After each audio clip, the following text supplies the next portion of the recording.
এ যুবক, তোমরা নারীর পিছনে পড়ে তোমরা তোমার মৌলাকে ভুলে গেলা। তোমাদের মধ্যে কি আল্লাহ তাআলার ভয় নাই? যে আল্লাহ তোমাকে শ্রেষ্ঠ নবীর উম্মত হিসাবে পাঠাইছেন, সে মৌলাকে কেমন করে ভুলে গেলা? যুবক, তুমি কি একদিন মরবা না? কবরের দিকে তাকিয়ে দেখো, কত অহংকারী, কত মানুষ জাহান্নামে জ্বলছে, কত মানুষ কবরে আযাবে আছে। তোমার মধ্যে কি আল্লাহ তাবারক ওয়া তাআলার ভয় নাই? আমানু ইত্তাকুল্লাহ। তোমাদের মধ্যে কি আল্লাহ তাআলা অন্তরের ভয় নাই? যে মওলা তোমাকে খালাকতু বিয়াদাইয়া, নিজের হাত মুবারক দিয়া এই কবরটা বানাইছেন, এই উম্মতরা আমাকে সেজদা দিবে, সে মওলাকে ভুলে গেলা। এই সুন্দর নারীর পিছনে পড়ে তোমার মাকে, তুমি তোমার মাকে মা বলে ডাকতে চাও না, মাকে তুমি অসম্মানী করো। এই সুন্দর রমণী পাইয়া তুমি তোমার জনমী বাবাকে ভুলে গেলা, বাবাকে বাবা বলে ডাকতে তোমার চাও না। এই যুবক ভাইরা, মসজিদের মধ্যে মুয়াজ্জিন সাহেব তোমাকে 5 বার আযান দিয়ে ডাকেন, হাইয়া আলাস সালাহ, নামাজের জন্য আসো, হাইয়া আলাল ফালাহ, কল্যাণের জন্য আসো।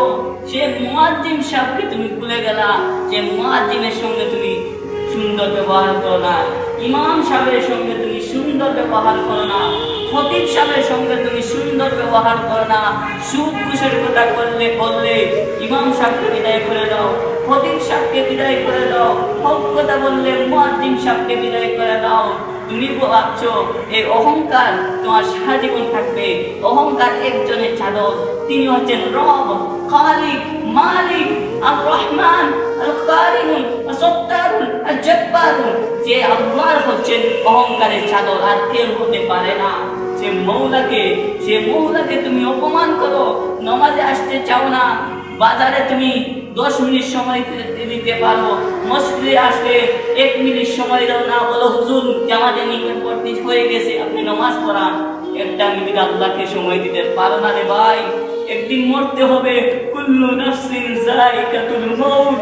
একদিন প্রত্যেক প্রাণীকে মৃত্যুর স্বাদ গ্রহণ করতে হবে। কেউ চিরস্থায়ী নয়, সবাই একদিন এই কবরের বাসিন্দা হতে হবে ভাই।